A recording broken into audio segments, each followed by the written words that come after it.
गृहराज्यमंत्री योगेश कदम सध्या फोन लाईनवरनं आपल्यासोबत जोडले गेलेले आहेत। योगेशजी, अतिशय तणावपूर्ण परिस्थिती खरं तर नागपूरच्या महाल परिसरात पाहायला मिळते। काय आवाहन कराल आणि काय नेमकं सध्याची परिस्थिती काय? नाही, सध्या परिस्थिती आपण ही कंट्रोलमध्ये आणलेली आहे।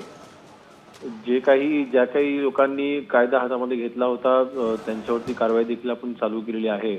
परंतु मी आपल्या माध्यमातून तमाम जनतेला मी शांततेचं आवाहन करेन। रमजानचा महिना देखील चालू आहे। 2 दिवसापूर्वी होळी देखील आपण सर्वांनी उत्साहामध्ये साजरी केली आणि कुठेही महाराष्ट्राने गालबोट लागला नाही।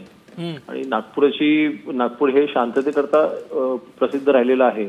अशा वेळेस हे घटना का घडली, कोणामुळे घडली, नेमकं त्याच्यामध्ये सूत्रधार कोण होतं ही माहिती आपण नंतर घेऊच। परंतु सध्या सगळ्यांनी शांतता ठेवणं हे अत्यंत गरजेचं आहे आणि विशेषतः सोशल मीडियावर ज्या बातम्या फिरत असतील त्याच्यावर कोणी विश्वास ठेवू नये अशी विनंती मी आपल्या मधून तमाम जनतेला करेन। योगेशजी, मात्र महायुतीचेच काही नेते अशी भडक वक्तव्य करतात, तुम्हालाही अगदी माहिती आहे हा मुद्दा, त्यामुळे अशी परिस्थिती निर्माण झाली नागपुरात। खरं तर आधी असं कधीच चित्र नागपूरकरांनी काय तमाम राज्यांना पाहायला नव्हतं।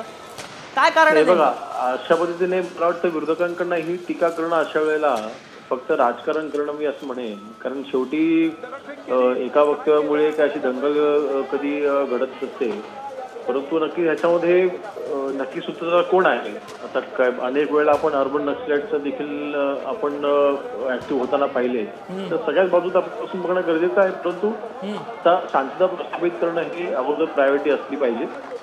आरोप प्रत्यारोप हे नेहमी होतच राहिलेले आहेत, परंतु सध्या तिथे शांतता प्रस्थापित करणं ही सगळ्यांची मिळून सगळ्या पक्षामधल्या सगळ्या लोकप्रतिनिधींची सध्या जबाबदारी।